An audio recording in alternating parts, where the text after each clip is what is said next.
নমস্কাৰ সমূহ অসমবাসী এনেকৈ এইটো চেনেলত স্বাগত জনালোঁ আৰু এই গুৱাহাটী আমিনগাঁৱৰ ওচৰৰ পৰা আজ্ঞাথুৰিৰ যিটো মন্দিৰ আছে গণেশ মন্দিৰ তাৰ পৰা মানে ভিডিঅ'টো আৰম্ভণি কৰিছোঁ আৰু এটি ৰাইড মানে এই চাইডে আপোনাৰ মানে হাজো যাব পাৰি আৰু এটি চাইডে আপোনাৰ এটা আমিনগাঁও হৈ গুৱাহাটী যাব পাৰি আপোনাৰ গোটেই ইয়াৰ মানে যিটো গণেশ মন্দিৰ দেখিছে ইয়াত মানে অলপ সেৱা অলপ কৰি ইয়াৰ পৰা যাম এখন পাৰ্ক আছে আপোনাৰ শৰাঘাট যিখন পাৰ্ক মানে এটা বহুত স্মৃতি সেই সময়ত সেইখিনি দেখাই আছোঁ আপোনাৰ তো আজি প্ৰথমবাৰ সোমাওঁ আৰু সোমাই দেখাই আছোঁ আপোনালোকে চাই থাকিব শেষ হ'লে please channel subscribe share like কমেণ্টৰ কাষত থকা বেল আইকনটো কি অন কৰা বলতে ভিডিঅ'টো একেলগে আৰম্ভ কৰোঁ ফ্ৰেণ্ডছ আৰু এতিয়া বাজিল প্ৰায় 8টামান বাজিল তো যাব লাগে জলদি আৰু এতিয়া গণেশ মন্দিৰ আৰু ইয়াতে আহিলে আপোনালোকে একবাৰ সোমাই যাব বা সেৱা কৰিব ভাল পাব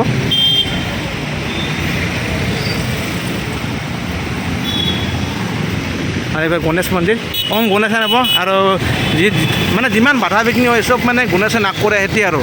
প্ৰথমতে আপোনাৰ হিন্দু ধৰ্মৰ সকলোতকৈ আগত মানে নাম ল'ব লাগিব গণেশৰ তো গণেশৰ নাম ল'লে আপোনাৰ সকলো কামত সিদ্ধি হ'ব তো তেনেকুৱা আৰু তো ইয়াৰ পৰা ইয়াতে কিবা কাৰণে চলি আছে ইয়াৰ পৰা যাওঁ বঢ়িয়াকৈ সেৱা এটা কৰি তো একদম পাৰ্কখনৰ ভিতৰত যাই আছোঁ তো তাত বাইকখন ৰাখিছোঁ তাৰ পৰা একদম মানে চিধা সোমাই যাই আছোঁ চাই থাকিব আৰু এই পাৰ্কখন মানে মই এই ৰাস্তাতে অহা যোৱা কৰি থাকোঁ কিন্তু আপোনাৰ যাই পোৱা নাই কিন্তু আজি ভাবিলোঁ প্ৰথমবাৰ যাওঁ এই পাৰ্কৰ শৰাঘাট স্মৃতি উদ্যান বহুত চাব লগা আছে জানিব লগা আছে আপোনালোকে চ' এটা ভিতৰত সোমাই যাব ৰ'ব একদম বিশেষকৈ আমাৰ যি শৰাঘাট দলং নিৰ্মাণ হৈছিল মানে লাচিত বৰফুকন আছিল আহোমৰ একদম মেইন চ' একদম তেতিয়া আপোনাৰ সকলোখিনি কেনেকৈ আপোনাৰ মোগলক মানে পৰাস্ত কৰিব কিমান কি ভাবছিল ইয়াত মানে সকলোখিনি বিনোৱা হৈছিল যিহেতু আমাৰ শৰাঘাটৰ ৰণ তো সমগ্ৰ অসমবাসীয়ে জানে চ' এনেকুৱা কথা তেতিয়া মানে লাচিত বৰফুকন আছিল মেইন আহোমৰ সেনাপতি বীৰ লাচিত বৰফুকন এনেকৈ আপোনাৰ দেখুওৱা হৈছে নাও দি একদম ভটিয়াই সেনেকৈ মাৰিছিল একদম শত্ৰুক আপোনাৰ একদম মোগল সেনাপতি ৰামসিংহক মাৰিছিল চ' সেনেকৈ নাৱত শৰাঘাটত পেলাই মানে কিমান শেষ কৰিব লাগিছিল যে আমাৰ অসমৰ মানে মেইন এটি আছিল আপোনাৰ য'ত নেকি আপোনালোকে দেখিছে ইয়াত লাচিত বৰফুকনে দেখাই দিছিল আপোনাৰ সকলোখিনি ত' এই পাৰ্কখনৰ ওপৰত আছোঁ বৰ্তমান এখন দেখাইছোঁ আৰু ইয়াত আপোনালোকে ইয়াত এটা বস্তু গম পাইছে চাগে এখিনি কামান বুলি কয় ফ্ৰেণ্ডছ আগৰ দিনত মানে বেছি বন্দুক হওক সেনেকৈ বেছি নাছিল বিশেষকৈ আপোনাৰ তৰোৱাল হওক এনেকৈ আপোনাৰ কামান হওক এনেকুৱা বস্তুবোৰে বিশেষ আছিল য'ত নেকি যুদ্ধৰ ক্ষেত্ৰত মানে ব্যৱহাৰ কৰিছিল আপোনাৰ আৰু ইয়াত আপোনাৰ দেখিছেনে ইয়াত মানে এটি টৰ্চলাইট খাটি বুলি ভাবি লওক তাত মানে এনেকৈ কি আহেন একডাল বস্তু থাকে তাত লগাই দিলে এটি বস্তু উৰাই গৈছিল তেনেকৈ আৰু ইয়াত মানে দেখাই দিওঁ চাওক চ' এনেকৈ কামান ব্যৱহাৰ কৰিছিল চ' এনেকৈ সকলোখিনি বোমা বাৰুদ লৈ আছিল আৰু মানে শত্ৰুক দমন কৰিবলৈ আপোনাৰ চ' এনেকুৱা পাৰ্কখনত এতিয়া আহি এখানে মেইনখিনি উঠিছোঁ আৰু প্ৰকাণ্ড শিল দেখিছে আপোনাৰ সকলোখিনি আৰু এনেকৈ নামি গৈছোঁ ৰ'ব পাৰ্কখনৰ আৰু পাৰ্কখনত বৰ্তমান মানুহ চানুহ নাই যদিও এনে আহিব পাৰে যদি আপোনালোকে ট্ৰেভেল কৰে একদম আমাৰ সেই চাইডৰ পৰা বেলবাৰীৰ পৰা যদি ট্ৰেভেল কৰে একদম গুৱাহাটীলৈ এইখন পাৰ্ক একদম ৰাস্তাৰ কাষতে লাগি থাকিব আৰু আপোনালোকে মানে ইয়াত সোমাব পাৰিব এটা বহুত নেচাৰেল আপোনাৰ ইয়াত মানে কোনো ধৰণৰ প্ৰব্লেম নাই ইয়াত দেখিছেনে চাৰিওপিনে একদম ধুনীয়াকৈ গছ গছনি ৰোপণ কৰিছে এইফালে চাওক আপোনাৰ আৰু এইফালে চাওক কি সুন্দৰকৈ গছবিলাক ৰোপণ কৰিছে এই সকলোখিনি আছে ত' ভাল লাগিছে কিন্তু পাৰ্কখন বহুত ডাঙৰ নহয় যদিও মানে নৰ্মেলি আপোনাৰ পাৰ্কখন ভাল লাগিছে মানে কিবা এটা ভাল পাব আৰু ইয়াত বিশেষকৈ ফেমিলি আহিব পাৰে আপোনাৰ প্ৰেয়সী লৈ আহিব পাৰে চব লৈ আহিব পাৰে মানে এটা ৰিলেক্স ফিল কৰিব পাৰে ইয়াত মানে আহি আপোনাৰ যিহেতু গৰমৰ দিন ফ্ৰেণ্ডছ নাজানো এইবাৰ অসমত বুলি নহয় গোটেই ভাৰতবৰ্ষৰ পৃথিৱীত বা কিমান ডিগ্ৰী মানে কিমান ডিগ্ৰী চেলচিয়াছ উত্তাপ মানে বাঢ়ে সেইটো কোনেও ক'ব নোৱাৰে আৰু সেইকাৰণে এটা কথা মন কৰিব গছ গছনি কাটাৰ আগতে একবাৰ নহয় এশবাৰ ভাবক আৰু বিশেষকৈ দীপৰ বিল যোৱা নাই কেতিয়াও কিন্তু দীপৰ বিল কেতিয়াবা যাম কিন্তু তাত মই দেখিছোঁ বিশেষকৈ বা শুনিছোঁ যে আপোনাৰ গছ গছনিবিলাক কাটি বিধান মাৰিছে কিন্তু এইবিলাক কৰাৰ আগতে একডাল কাটাৰ আগতে 100ডাল ৰোপণ কৰিব লাগে তেতিয়া আমাৰ মানে সেউজীয়াবিলাক আপোনাৰ থাকিব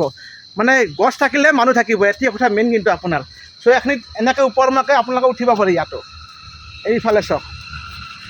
আৰু ইফালে কিবা এটা সুন্দৰ এই দেখিছেনে কিবা এটা ফুল পচি ৰ'ব এইফালে চাওক ফুল তো কি ফুল আপোনালোকে নিশ্চয় কমেণ্ট কৰি জনাবচোন চ' এইডাল গাছ কি সুন্দৰ লাগিছে চাওক আৰু ইয়াত আপোনালোকে মানে ফটো উঠাওক বঢ়িয়াকৈ এটা মজা পাওক আপোনালোকে বঢ়িয়া পাব এইখিনি ঠাইত আৰু পাৰ্কত আহি আপোনালোকে ৰিল বনাওক ফটো উঠক বা আপোনাৰ বন্ধুৰ লগত আহক বান্ধৱীৰ লগত আহক আপোনালোকে বা ফেমিলিৰ লগত আহক কিবা এটা ভাল পাব এইখন পাৰ্কত ইয়াত কোনো ধৰণৰ মানে তেনেকুৱা নহয় এতিয়া বৰ্তমান যিহেতু সকলো কৰ্মব্যস্ততাৰ কাৰণে ইয়াত মানে সোমাব পৰা নাই তেনেকৈ কিন্তু এনেকুৱা গধূলি টাইমত হয়তো বহুত ভিৰ হয় মানুহ এতিয়া বৰ্তমান মই আহিছোঁ আৰু পাৰ্কখনত মানে ভাল লাগিল আৰু আপোনালোকে যিখিনি দেখালোঁ কেনেকুৱা নিশ্চয় ক'ব আৰু পাৰ্কখন এনেকুৱা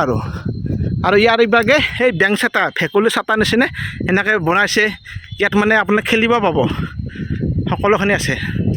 এইফালে চাওক আৰু এইফালে ডিচিপ্লিনটো ভাল লাগিছে এইফালে মানে ফুলৰ গছে হয় এই যে ডাঙৰ হৈছে আপোনাৰ এইফালে আৰু এইখিনিতে সোমাব পাৰিব বঢ়িয়াকৈ আৰু ইয়াত আপোনালোকে বহিব পাৰিব এইফালে চাওক কি ধুনীয়া লাগিছে আৰু ইয়াত আপোনালোকে যদি ঘূৰি মানে মন্দিৰতে আহিলাক লগতে পাৰ্কখনত আহিলাক ঘূৰি ভাগৰ লাগিছে ইয়াত অলপ বহি লওক আৰু ইয়াত আপোনাৰ এই চাওক সৰু ছোৱালী বিশেষকৈ সৰু ছোৱালীবিলাকে আহিলে ভাল পাব তাত আপোনালোকে দেখিছেনে এই জুম কৰি দেখাই দিছোঁ আপোনালোকৰ তাত আপোনালোকে জুলনা টাইপ আছে এইফালে চাওক জুলনা টাইপৰ আছে তাত বহিব পাৰে আৰু এনেকৈ আপোনালোকে উঠি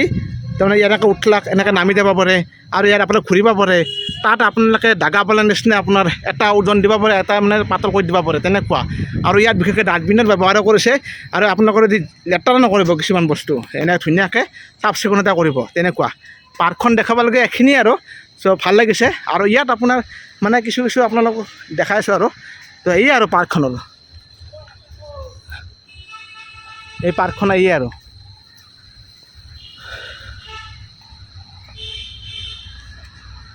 এইখন পাৰ্কত আৰু সেয়ে গাছবিলাক ৰখিছে চাৰিও পিনে আৰু এতিয়ালৈকে গছ আপোনাৰ গুটি পৰিছে এইফালে গুটি চাওক ভাবি চাওক আজি আপুনি সুৰক্ষিত আছে কিন্তু এটা সময়ত এনেকুৱা ঠাইত মানে আপোনাৰ যুদ্ধ হৈছিলে য'ত নেকি শৰাঘাটৰ ৰণ আৰু তেতিয়াৰ আপোনাৰ স্মৃতিবোৰ ইয়াত দেখুওৱা হৈছে কেনেকুৱা কি সকলোখিনি এই পাৰ্কখনতে আছে আপোনাৰ যদি আপোনালোকে অহা নাই একবাৰ এইখন পাৰ্কত আহিব আপোনালোকে নিশ্চয় উপভোগ কৰিব আৰু যিসকলে জানে এই শিলটো তেতিয়াৰ পৰা মানে কাৰোবাৰ কাৰণে নামো লিখিছে কিবা ARCN বাপৰে নকৈছোঁ আৰু মানে কিছুমান উৎপাত ল'ৰা বা ছোৱালী কোনোবা থাকে মুঠত লিখিহে যায় কিবা কাৰণে পাথৰত তেনেকুৱা আৰু ইয়াত মানে ফ্ৰেণ্ড যেতিয়া পৰিব ওলাইছিলোঁ আপোনাৰ এইফালে কিবা এটা গুফা টাইপো আছে আপোনাৰ চ' এনেকৈ সোমাই যাব পাৰে সোমাই যায় এনেকৈ ওলাব পাৰে বা বেলেগ বনাইছে মানে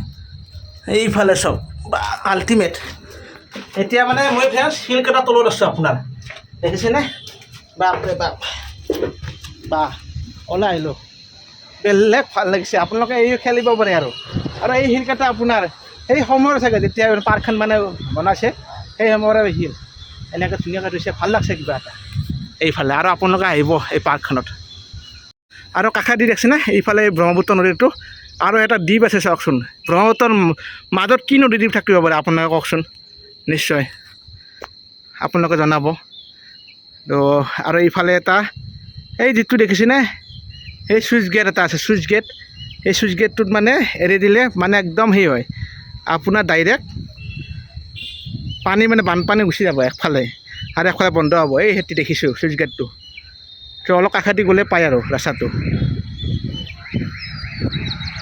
একদম আছে কাষতে আৰু ফ্ৰেণ্ড মই সেইফালে নাযাওঁ আৰু সেইফালে এটা বেলেগ ৰাস্তাটো বেয়া হৈ আছে আপোনাৰ এইটো শুৱালকুছি লাইন হয়তো চাগে হ'ব পাৰে তো যিহেতু হাজোৰ এইখিনি লাইনৰ পৰা আপোনাৰ আগ্যথাৰিৰ পৰা একদম ডাইৰেক্ট হাজো লাইন হ'ব পাৰে তো জুবিন ভাই এনেকৈ আহিছিল দেখাইছিলোঁ আৰু আপোনালোকে যিসকল খাইছে আৰু ময়ো জনালোঁ যিহেতু আমি একে মানে ইউটিউব প্লেটফৰ্মত ব্লগ বনাম থকা মানুহ জুবিন মানে আমি বনাওঁ তো দেখালোঁ আৰু আপোনালোকে খাইছে আৰু ময়ে তাকে নাজানো দিয়ক মানে আৰু পাৰ্কখনত ঘূৰিলোঁ ভাল লাগিল আৰু ভিডিঅ'টো ফ্ৰেণ্ড ইয়াতে সমাপ্ত কৰিলোঁ আৰু আজি ভিডিঅ'টো কেনেকুৱা পালে নিশ্চয় লাইক কমেণ্ট শ্বেয়াৰ আছে গোটেই কৰি দিব গতিকে সময় ধন্যবাদ টাটা বাই ফ্ৰেণ্ডছ